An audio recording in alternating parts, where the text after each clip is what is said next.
Hey everyone, my guest today is playwright, essayist, poet, and professor Sarah Ruhl. Sarah has had dozens of plays produced around the globe. Some of those titles include Eurydice, The Clean House, Passion Play, In the Next Room, or The Vibrator Play, Stage Kiss, and many, many more. She has been a two-time Pulitzer Prize finalist, a Tony Award nominee, and the recipient of a MacArthur Fellowship.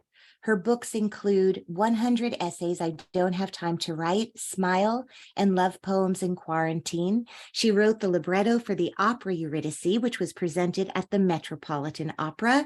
And most recently, her play, Becky Nurse of Salem, is having a production at Lincoln Center, and it stars the extraordinary Tony Award winner Deirdre O'Connell and is directed by Sarah's very long-time collaborator, Rebecca Teichman. I'm so thrilled to welcome you, Sarah Ruhl, to the podcast. Hello. Hello, so nice to be here. It is many weeks into the run now. I saw the play really early on. Becky Nurse of Salem is such a fabulous sort of reimagining in a way of a story we think we know, with all of the things that make a Sarah Ruhl play so uniquely gratifying for an audience member. So is that a puppy? Yep, let me let her out. All dogs are welcome on Little Known Facts. What is your dog's name? This is Minerva. Minerva. We've had so many special guest stars of animals on this podcast. I feel like that could be its own artists and their pets. Yes, can you exactly. tell me a little bit about, here's my first question before we get into the glorious play that I got to see recently.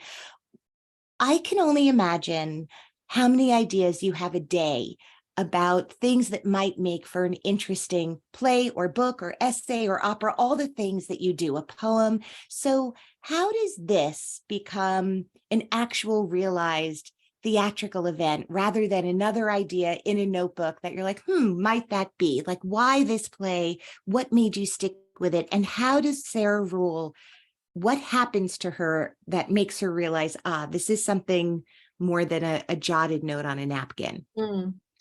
I think when I start a play, I try to let the ideas percolate for at least a year, actually, so that I'm not outlining, I'm not writing, but I'm seeing if the idea takes root and takes hold, and if it has staying power, even in my own imagination. Because, from start to finish, getting a play to fruition can be 2 years, 3 years, 4 years. With the pandemic, this is sort of 5 years for Becky Nurse of Salem. So you want to have an idea that feels big enough and like capacious enough, I guess, that you can sit in it for that length of time. So if I have a smaller idea that I jot down on a napkin, maybe it becomes an essay or, a poem I can write very quickly. But for a play, I want to sit with it for a longer time before putting pen to paper. And is there just something internal? Like, is there at this point, you've been doing this a long time with great success. You're one of like the 5 people on the planet who get to keep doing this and just this as a career. Is there something now that you recognize in your body that happens when you're like, oh no, this is not just, when you say a year, what happens during that year? Do you keep coming back to it? Because you do so many things at the same time. You're not writing one thing. I think it's just, does it remain? Does it keep bothering me? Is it still an itch that I want to scratch? And then to really start a play, I love to go away. So I started Becky Nurse of Salem at Hedgebrook, which is a women's writing retreat off the coast of Seattle. And I think, you have little kids, right? I have 3 kids, and at the time they were littler. And it's very hard for me to start the beginning of an imaginative world at home with 3 kids underfoot. I can write an essay or a poem quickly, no problem, between the hours of 9 to 3. Right. But at least starting a world, I think it's helpful for me to go away and get space. Do you have rituals? Are you superstitious? Do you need certain things on your desk, whether it's at home or at a writer's retreat? I'm definitely superstitious. I like the same kind of tea. I drink Yorkshire Gold tea, which I love to have. I have a little pink Ganesh that my friend Tina Howe gave me at my first uh, preview in New York, and I like to bring that not so much for writing. I like to bring it with me to production to kind of gather my courage when an audience comes. I get it. So speaking of, ritual or superstitions, that definitely is part of the story of this play, Becky, Nurse of Salem. And so can you explain a little bit what the germ of the play idea was and sort of what it is now that it's a fully realized, gorgeous production? Well, thank you. Well, there were two germs that sort of became one germ, and it was 2016, and the Trump election was happening, and at his rallies, they were screaming, lock her up" about Hillary Clinton, and it just reminded me of the Salem witch trials, that kind of frenzy of group mind wanting to put a woman to death or jail her. Um, and then meanwhile, I saw an Ivo van Hove production of The Crucible that made me see the play in a new way. And I think I'd always seen the play as mainly a metaphor about McCarthyism, but I saw the play differently, maybe because the girls were sort of sexualized in that production. But I really thought, oh, Miller does sort of blame the whole Salem witch trial on the lust of one young girl, Abigail, who's in love with John Proctor. And I thought that's really odd. And so as I investigated, it became clear that that was entirely fictional, even though a lot of his play is based in historical fact. So I wanted to write some kind of answer to that, or to be in dialogue with that. So in a way, I feel like I was trying to pull through the past in Salem into contemporary Salem, Massachusetts.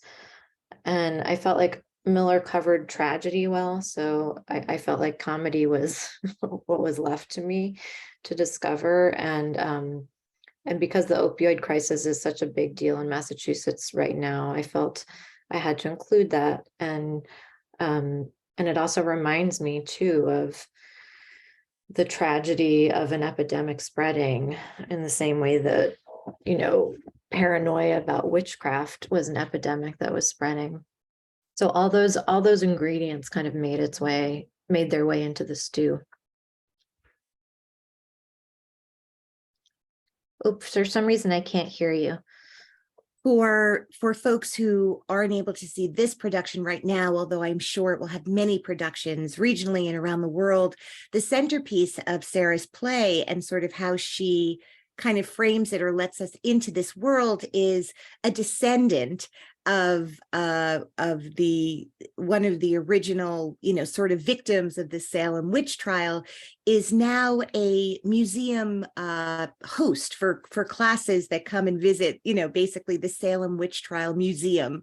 And it's such a kind of incredible, clever way to sort of just track like generationally what happened to these people. Well, here's a descendant. And she is a victim of the opioid crisis, just to sort of bring together what you just described as a concept and how it fits into the world of this play. And sort of it's working class people that inhabit this play. And it's also hilarious and a love story, and has all the things that make it super contemporary and also allow us to go back to what we thought. I mean, The Crucible is a very popular play, certainly in America. It's still taught, it's still done. And it does, I read something, you wrote about sort of Miller's kind of obsession with Marilyn Monroe at the time and how did he kind of take those ideas and fold them into the play that he wrote, and sort of how you fold sexuality into the play you wrote are very different weavings or tapestries. But also you have at the center of it someone who has been doing such incredible New York Mm. theater for so long, and film and television, but really is like one of our most beloved theater actresses, who recently with Dana H sort of became really understood by the masses, sort of her incredible unique gifts. So I don't know, she's called Dee Dee. She's Deidre O'Connell on a program, but her name is Dee Dee to people who know her, who are lucky enough to know and work with her. Is Dee Dee someone you'd worked with before, and how did this collaboration come to be? I hadn't worked with Dee Dee before. We've known each other sort of around town and have a lot of dear mutual friends and collaborators like Les Waters. Um, and I've always loved watching her work, but it's the first time we've been lucky enough to work together. And she is such a creature of the theater. She's so theatrical. And one thing that I love about Dee Dee is, sometimes in rehearsal, she'll just be speaking a line and I'll think she's just speaking. She has this incredible reality, but also she can do bizarre, surreal, theatrical things. So she can tack back and forth really quickly between, oh, I'm just sitting here talking to you, and oh, I'm like collecting my vagina juice for a potion, and I'm looking at the guy in the front row doing it. That will only make sense for people who see it or get their hands on a copy of the play when it's published. So we don't even need to say anything more. Just get a copy of the play if you don't get to see it, and you will know why Sarah Ruhl just said vagina juice. There's also a really incredible musical. I mean, the design of the play is really special, but there's also a really incredible musical element to it. Can you talk about the great fortune you had of who you collaborated with and how that happened? Yeah, it was really kismet. So Suzy Roach did the music, and I don't know if people know her music from her collaborations with her sisters, and she's really been in this folk scene for a long time, and she's also done collaborations with the Wooster Group. Anyway, just an incredible artist. Originally we were thinking there's a statue in the play of Rebecca Nurse, and at one point Rebecca Teichman, the director, was thinking, oh, well, maybe we should have an actor to embody the statue, and then you're surprised when the statue comes to life. And she's like, the only person I could imagine doing that is Suzy Roach. And so she called Suzy and asked if she was interested, and Suzy said, well, I don't think the play needs that, but I could write music. And then very quickly she wrote this beautiful song that's in the play, and we were just lucky to have her in rehearsal, and seeing her process, making interstitial music. She's really incredible. First of all, it's so funny that you say that. I wear glasses, so it's certainly possible because of my vision that my mind played tricks on me. But that statue is so incredibly lifelike that I thought, oh, this is like when you go to New Orleans and there's someone standing like a statue for a really long period of time, and you're like freaked out because suddenly they move and you scream because you can't believe it isn't made of wood. And I had the opposite experience where I kept expecting that statue. I thought, wow, that person is really good at freezing for a really long time. So that is remarkable. It is, and it's really testament to the props department at Lincoln Center. Was that the hope, that it would not trick people, but that it is possible that people would think it was a human standing there when they walked in? That was the hope, and we didn't think it would be that successful, but like people are literally taking bets about whether it was a statue or a person. Well, it's so funny to start an experience of seeing a piece of work where within minutes your reality shifts, what you think you are seeing so quickly. And it's such an incredible way to enter a play, right? Where already something magic is happening before you even have any idea what the experience of the play is about, right? I mean, it's just a really interesting way to begin something. And then when you have Dee Dee O'Connell follow that, you're like, oh, I'm going to settle in. This is about to be a really fantastic night in the theater. You have had, I think I would call it a great thing as a woman to more often than not collaborate with mostly women in a rehearsal room. And this play is very, the director is a woman, your composer is a woman, your star is a woman. I know when Dominic did Passion Play with you, I'm married to an actor who Yeah. has had the great fortune of doing a few of Sarah's plays. Mark Wynne-Davey was the director. So it's Yeah. not that always Rebecca is your collaborator, but a lot. And can you talk a little bit about what that feels like? Well, it's just wonderful to have long-term collaborations with directors over time and with all artists over time, because you kind of develop a loose sense of company. And I just think we don't have enough theater companies in New York anymore. I'm from Chicago, which is much more of a theater company kind of town. And I just feel like when you have a sense of company, you can extend an aesthetic, you can be judged not just for one-off products, but for your kind of life as a theater company. And so I try to work with the same people over and over again to give myself that sense of safety, and that sense of reach. And with Rebecca in particular, I mean, I think it was important that a woman direct this play. And she's got a great sense of humor. She's also a real romantic. And I think she has a beautiful visual sense. So it was really great it was my first play back since the pandemic. So it was really great to be in a room with her since I've known her for such a long time.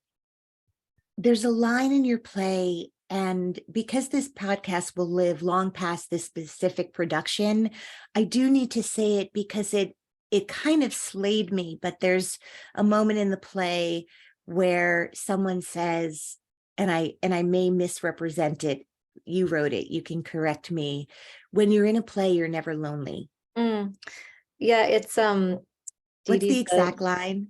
she says, maybe plays are corny, but the truth is no one is ever lonely when they're in a play. And it's funny, I wrote it before the pandemic, but after the pandemic, I made sure it repeated in the epilogue because it was so important to me. This idea that plays are occasions to come together, and we've been in solitude for such a long time as an industry. It's been so painful to be separated from each other. Yeah, it gutted me. There was something about the simplicity of it. I think anyone, whether they did a play in third grade or have devoted their professional lives to creating art with a company, whatever that meant to anyone at any time in that theater, I thought that is so kind of the center that holds all of it. And it was so surprising because it's not a play about theater, right? I mean, that's not what the play is about. And yet it is a play about theater. Well, it is. And in the sense too, that it's about the crucible. And so it is a meditation on theater in its way. And, the plays that I've worked on with your wonderful husband are also sort of love notes to the theater in a sense. So Stage Kiss, is about two actors who fall back in love through the course of doing a play together, and Passion Play is about a meditation on sort of casting a passion play. So I do come back to that, I think, often. Why is it a play, and what is unique about that form? Why is it not a film? Why is it not something else? Because I do feel you could probably be lonely on a film set. I've never really been on a film set, but I think the collective of doing a play puts you in the present tense with a group of people in a really extraordinary way. Well, that's why there are these unique directors, right? Like Altman did it, Mike Lee does it. Film directors who work toward building ensemble in the way that you're describing the world of theater is such a unique experience. And as you know, like what happens during rehearsal, that's where it, no one's off in their trailer while other people are working, Right. Everyone's always in the room together. I read something recently, I think maybe it was in the New Yorker article that just came out, which is just such a beautiful piece about you and your work and how much it means to us in the community to have someone like you. Talked about, there's this idea now like, oh, theater is back, and we go see the play, and really not understanding the ways and layers in which the COVID pandemic still affects everything about making theater, Yeah. from protocols to even with protocols, people not feeling well, people not being able to show up.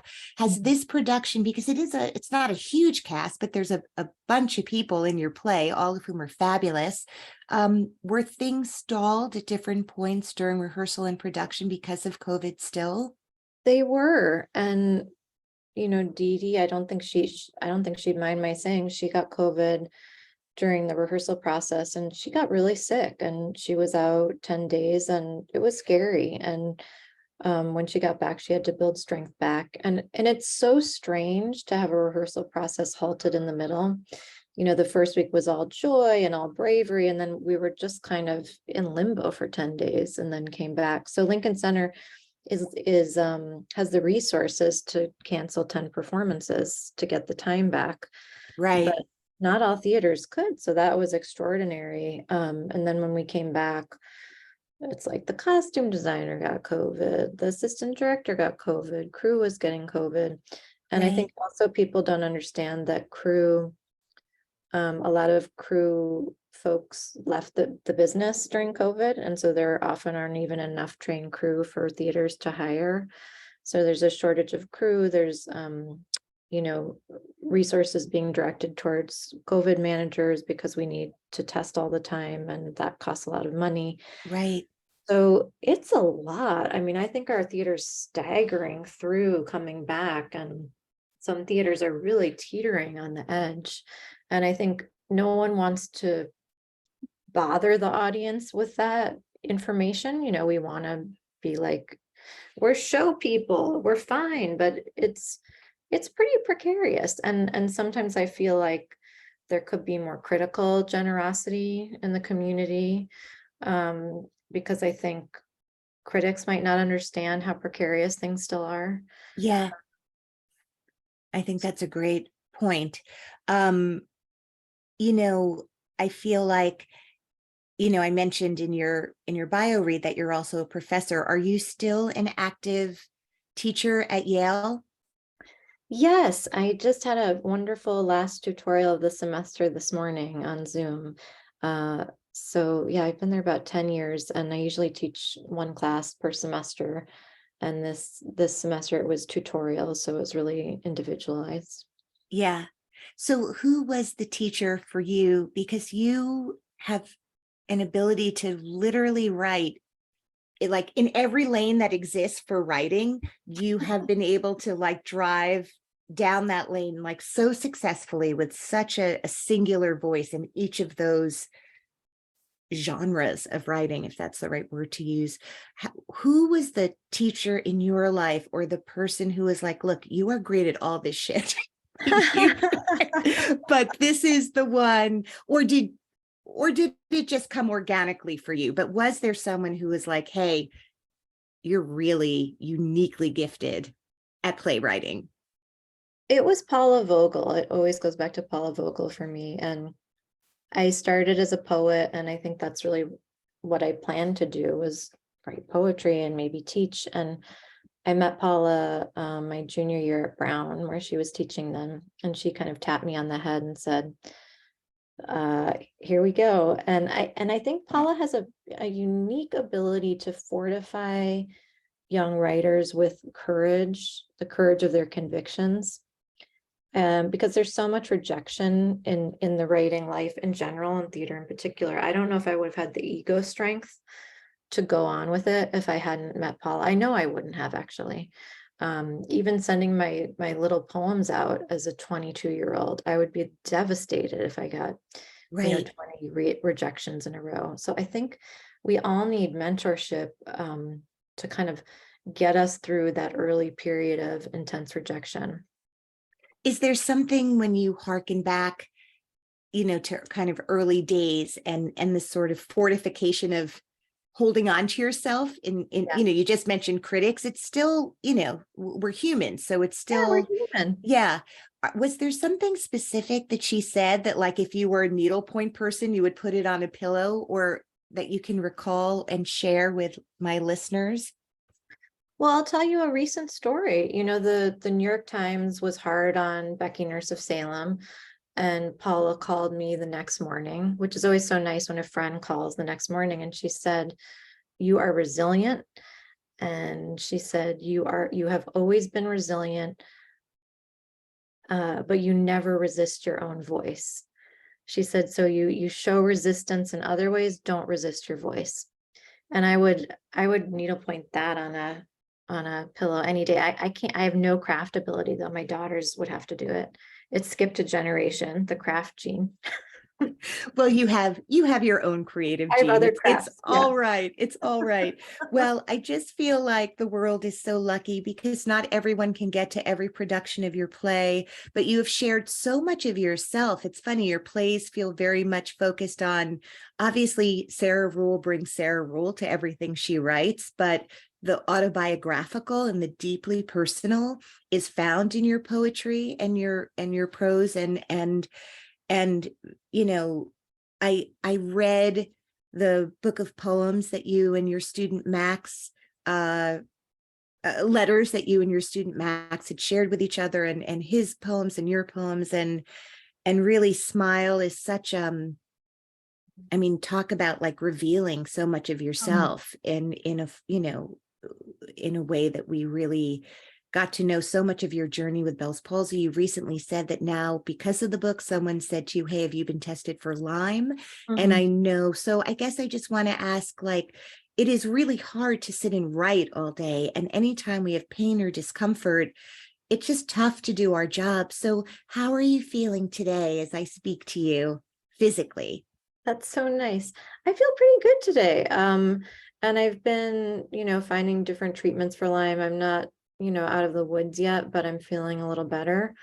And I do think in a funny way, my version of Lyme was a lot of fatigue and Bell's palsy and some weird neurological things. But I think when I lacked physical energy, writing became a lifeboat where I had plenty of mental energy. So even when I didn't feel like I could exercise or, you know, do a huge long expedition with my kids, I could think and I could imagine and I could write. So I've been lucky that way, and I'm hoping I pick up some more physical energy in the next decade. Yeah. Well, before I let you go to write the next Pulitzer Prize winning everything, you, or whatever award, whatever award fits the type of writing it is, can you share a little known fact about yourself? Sure. I think this is a little known fact. My middle name is Dart. So my name is Sarah Dart Ruhl.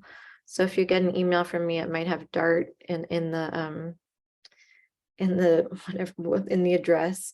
My grandma, I'm named after my grandma, who was Sally Dart, and my mom wanted to name me Dart, but my dad thought children would make fun of me, and they did anyway, but for different Exactly. You can't win. They'll find something. But some of my my friends from childhood call me Dart occasionally. I love it. Well, Sarah Dart Ruhl, thank you so much for being on the podcast today. Congratulations on Becky Nurse of Salem and everything else. Until next time. Thank you so much, and give my love to your good husband. I will.